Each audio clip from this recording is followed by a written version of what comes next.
পয়লা September 2024 মাদ্রাসা group D main exam নিয়ে আমরা বিগত এপিসোডে ইংলিশ পোর্শনের ওপর বিস্তারিত আলোচনা করেছিলাম। সেখানে কিছু স্মৃতি থেকে সংগৃহীত প্রশ্ন অর্থাৎ ইংলিশের ওপর প্রশ্নগুলো নিয়ে আলোচনা করেছি এবং সেখানে কোনগুলো উত্তর হবে, কোনটা হওয়ার সম্ভাবনা রয়েছে সেগুলো নিয়ে বিস্তারিত আলোচনা করেছি এবং আপনারাও যথেষ্ট ধৈর্যের সঙ্গে ভিডিওটি কমপ্লিটলি দেখার পাশাপাশি আপনাদের মূল্যবান মন্তব্য করেছেন এবং কোন উত্তরটা কোনটা হলে ভালো হয়, কোনটা হওয়ার সম্ভাবনা বেশি এবং কোনটা সঠিক উত্তর সেটা কিন্তু আপনারা বিভিন্ন মন্তব্যের মধ্য দিয়ে কিন্তু জানিয়েছেন।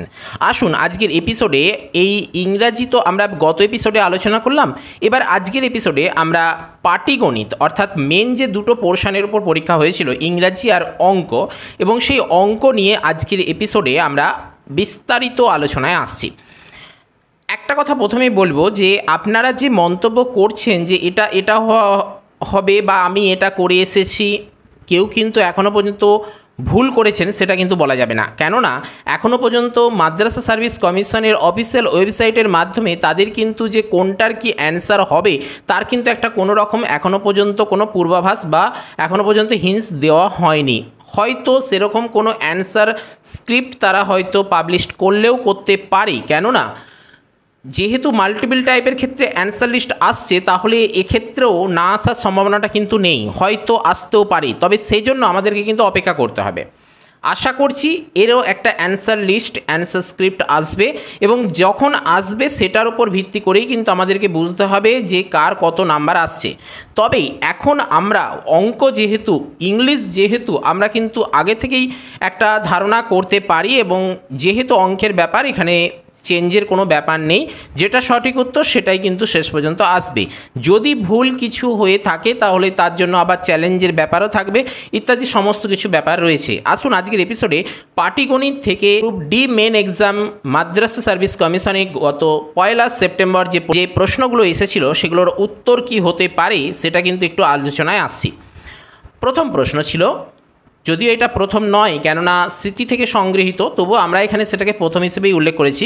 প্রথম এক নম্বরে রয়েছে দুই সংখ্যার একক স্থানীয় সংখ্যা দশক স্থানীয় সংখ্যার 4 গুণ, অর্থাৎ একক আর দশক এইভাবে যদি আমরা লিখি তাহলে এখানে যেটা বলা হয়েছে একক স্থানীয় সংখ্যা দশক স্থানীয় সংখ্যার 4 গুণ। যদি দশক স্থানীয় সংখ্যা 2 ধরি তাহলে একক স্থানীয় হবে কোনটা, 2 × 4 = 8 হচ্ছে। বিষয়টা ক্লিয়ার করতে পারছি? এবারে যেটা বলা হয়েছে এই একক স্থানীয় সংখ্যা এবং দশক স্থানীয় সংখ্যার যোগফল যদি 10 হয় তাহলে সংখ্যাটি কত?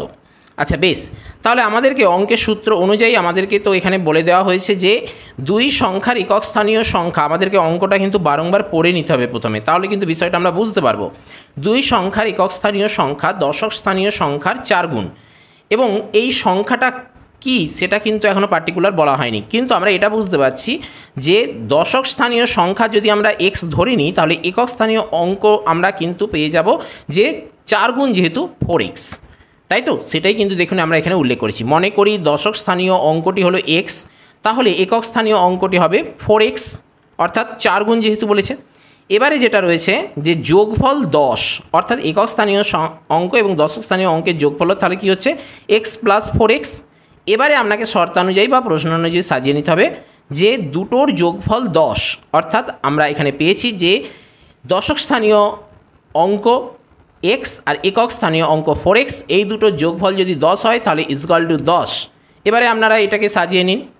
এবার তাহলে কত হচ্ছে 4x + x = 5x = 10, তাহলে এখানে কত আসছে x হচ্ছে 2, অর্থাৎ সংখ্যাটি তাহলে আমরা পাচ্ছি 2। আর এখানে আমরা x ধরেছিলাম কোনটা না দশক স্থানীয় অঙ্ক, অর্থাৎ দশক আর একক, অর্থাৎ আমরা এখানে পেয়ে গেলাম দশক স্থানীয় অঙ্ক 2 আর একক স্থানীয় অঙ্ক তাহলে কোনটা হবে 4 গুণ, তাহলে 4 × 2 = 8। এই দেখুন সেটা আমরা উল্লেখ করছি, দশক স্থানীয় অঙ্কটি হলো 2 আর একক স্থানীয় অঙ্ক হচ্ছে তার 4 গুণ, অর্থাৎ 4 × 2 = 8। এবারে আমাদেরকে বুঝতে হবে, দেখুন একক দশক আমরা এখানে উল্লেখ করে দিয়েছি, তাহলে আমাদের কাছে কি পাচ্ছি 8। তাহলে আমরা একটু আগেই জেনেছি যে এখানে 8 পেয়ে গেলাম একক স্থানীয় অঙ্ক, আর এখানে আমরা পেয়ে গেলাম 2, অর্থাৎ দশক স্থানীয় অঙ্ক x ধরেছিলাম দশকে, তাহলে এখানে আমরা 2 পেয়েছি, আর একক স্থানীয় অঙ্ক এটাকে 4 দিয়ে গুণ করতে আমরা পেয়েছি 8। তাহলে একক আর দশক এইভাবে আমাদেরকে সাজিয়ে নিতে হচ্ছে, সাজালে এখানে আমরা সংখ্যাটা কত পাচ্ছি 28, অর্থাৎ সংখ্যাটি কত 28। সমস্যা এটাই, এখানে অপশান দেওয়া নেই, তাই আপনি যে এখানে ক্যালকুলেশন করার পরও সঠিক উত্তরটা ধরে নিতে পারবেন সেটা কিন্তু সম্ভব নয়। এখানে কিন্তু আপনাকে যথেষ্ট কনফিডেন্সের সঙ্গেই টোটাল অঙ্কটা তৈরি করে দিয়ে আসতে হচ্ছে। ঠিক মাধ্যমিক বা 7, 8, 9, এটা 8 লেভেলের প্রশ্ন, তাই এটা একটু কোশ্চেনটা কিন্তু অনেকটাই সহজ রয়েছে। 8-এ যেভাবে আপনাকে পরীক্ষা দিয়ে আসতে হতো, কোনো রকম উত্তর তো দেওয়া ছিলই না, বরং অঙ্কের বইয়ে উত্তর দেওয়া থাকতো। এখানে কিন্তু সেটারও সুযোগ নেই, এখানে অপশানও দেওয়া নেই।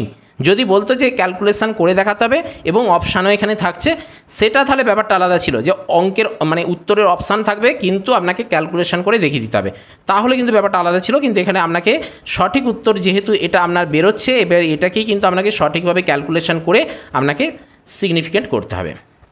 নেক্সট পরবর্তী অঙ্ক ছিল, যদি 5 জন শ্রমিক একটি কাজ 12 দিনে করতে পারে, তবে 3 জন শ্রমিক কত দিনে কাজটা করতে পারবে? একদম সহজ অঙ্ক ছিল, খুব বেশি টাফ নয়, খুব বেশি বললে ভুল হবে, একটু অঙ্ক প্র্যাকটিস করে গেলেই কিন্তু এটা করা যায়। বলছে যদি 5 জন শ্রমিক একটি কাজ 12 দিনে করতে পারে, অর্থাৎ 5 জন শ্রমিক একটি কাজ 12 দিনে করছে, তাহলে প্রথমে আপনাকে একজন যদি করে সেটা দেখে নিতে হবে, আর 3 জন করলে কত দিন লাগবে সেটা দেখে নিতে হবে, তাহলেই তো মিটে গেল। দেখুন 5 জনে একটি কাজ করে 12 দিনে, একজন করলে কি হবে, তাহলে 5 জনে 12 দিন ধরে করছে, তাহলে একজন করলে কী হবে, 12 × 5, 5 12 60 পাচ্ছেন এখানে 60। আর এবারে 3 জন শ্রমিক, তাহলে এই 60কে 3 দিয়ে ভাগ করে দিন, দেখুন সেটাই কিন্তু এখানে উল্লেখ করেছি, 12 × 5/3, তাহলে এখানে পাচ্ছি আমরা 60/3, তাহলে উত্তর আসছে 3 জন শ্রমিক 20 দিনে কাজটা করতে পারবে। একদম সহজ অঙ্ক ছিল, আপনারা কিন্তু অনেকেই করতে পেরেছেন, তবুও এখানে আমরা আলোচনা করে নিচ্ছি। নেক্সট, আমিনা বিবির বেতন প্রথমে 20% বৃদ্ধি পায় এবং পরে আবারও 20% হ্রাস পাচ্ছে, তাহলে শতকরা কত শতাংশ তার বেতন বাড়লো না কমলো? অ্যাকচুয়ালি আমরা কিন্তু প্রত্যক্ষভাবে বুঝতে পারছি যে 20% প্রথমে বেড়ে গেল, 20% তারপরে কমে গেল, স্বাভাবিকভাবে বলে দেওয়া যায় একই জায়গায় রয়ে গেল, তাই তো? কিন্তু সেটা নয়, এখানেই কিন্তু রয়েছে অঙ্কটা, আর আমরা প্র্যাকটিস করলেও কিন্তু এই জায়গাটাই আমরা সহজে বুঝতে পারি। এখানেও কিন্তু সেটা দেয়া রয়েছে এবং খুব বেশি টাফভাবে নেই। ধরিলাম আমিনা বিবির বেতন 100 টাকা। কেন 100 টাকা আমরা কেন ধরছি? এর আগে আমরা এক্স ধরে করলাম, এর এখানে কেন 100 ধরছি? 100 ধরতে এখানে সুবিধা বেশি, কেন বলুন তো? এখানে পার্সেন্টেজের ব্যাপার আছে, পার্সেন্টেজ যেহেতু রয়েছে, শতাংশের ব্যাপার যেহেতু রয়েছে, তাই 100 ধরে নিলাম এবং বলা হচ্ছে 20% বৃদ্ধি, অর্থাৎ 100 টাকায় 20 টাকা বৃদ্ধি পাচ্ছে। আবার ঠিক একইভাবে এখানে যে হ্রাসের কথা বলা হচ্ছে, সেখানেও বলা হচ্ছে 20% হ্রাস, অর্থাৎ 100 টাকায় 20 টাকা হ্রাস পাচ্ছে। তাহলে আমাদের 100 ধরাটাই স্বাভাবিক, 100 ধরাটাই ভালো হবে, 100 ধরাটাই উচিত। ঠিক আছে, আমরা ধরিলাম আমিনা বিবির বেতন ছিল 100 টাকা, 20% বৃদ্ধি পেলে বেতনটা কত হবে? 100 টাকায় 20 টাকা বাড়ছে, তাহলে তার মোট বেতন কত দাঁড়াচ্ছে? 120 টাকা। এবারে বলা হয়েছে যে 20% হ্রাস পাচ্ছে তারপরে, তাহলে এই 20% হ্রাস পাচ্ছে, অর্থাৎ প্রথমে দেখুন 100 থেকে বেড়ে 20% বেড়ে হয়ে গেল 120 টাকা, তারপরে 20% হ্রাস পাচ্ছে, তার মানে এইটা নয় 100 থেকে আবার মাইনাস হচ্ছে।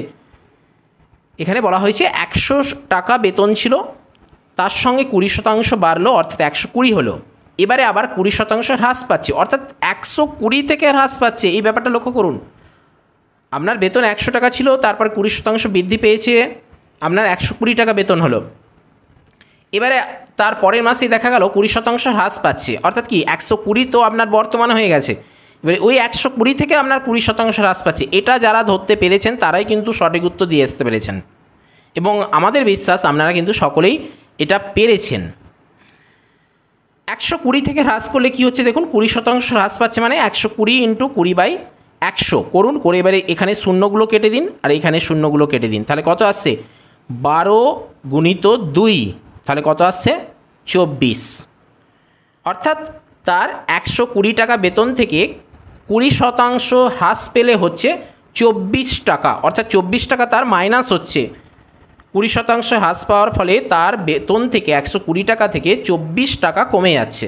তাহলে কমে গেলে তার বর্তমান বেতন এবার তাহলে কত দাঁড়াচ্ছে? 20% হ্রাস পাওয়ার পর বর্তমান বেতন দাঁড়াচ্ছে 120 - 24, তাই তো?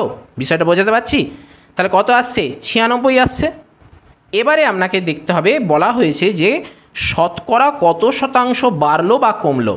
তাহলে ওনার বেতন তো 100, প্রথমে 100 ছিল, তাহলে প্রথমে বেড়েছিল তারপরে কমে গেছে, এবারে ফাইনালি জানা হচ্ছে তাহলে তার বেতন কত শতাংশ বাড়লো বা কমলো। এখানে আমরা এখন পর্যন্ত পেয়েছি 96 টাকা, আর ওনার মূল বেতন কিন্তু 100 ছিল প্রথমে।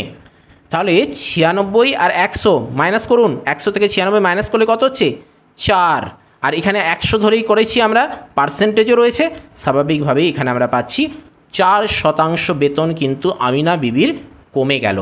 প্রথমে 20% বাড়লো, তারপরে আবারও 20% কমলো, যার ফলে তার মূল যে বেতন ছিল 100 টাকা সেটা থেকে 4% কমে গেল। বিষয়টা আসলে ক্লিয়ার করতে পেরেছি। সঠিক উত্তর হলো 4% বেতন কমলো। এবার দেখুন আপনারা কি এটা করে আসতে পেরেছেন নাকি আর অন্য কোনো উত্তর বেরিয়েছে আপনাদের, সেটা আপনারা কমেন্ট করে জানাবেন। নেক্সট 4 নম্বরে রয়েছে, কোন ক্ষুদ্রতম সংখ্যাকে 11 দিয়ে বিয়োগ করলে বিয়োগফল 30, 36, 42 এবং 48 দ্বারা বিভাজ্য হবে। এরকম অনেক অঙ্কই কিন্তু আপনারা প্র্যাকটিস করে গিয়েছিলেন, আর 8 লেভেলেরই কিন্তু প্রত্যেকটা অঙ্কই রয়েছে, আপনারা লক্ষ্য করুন।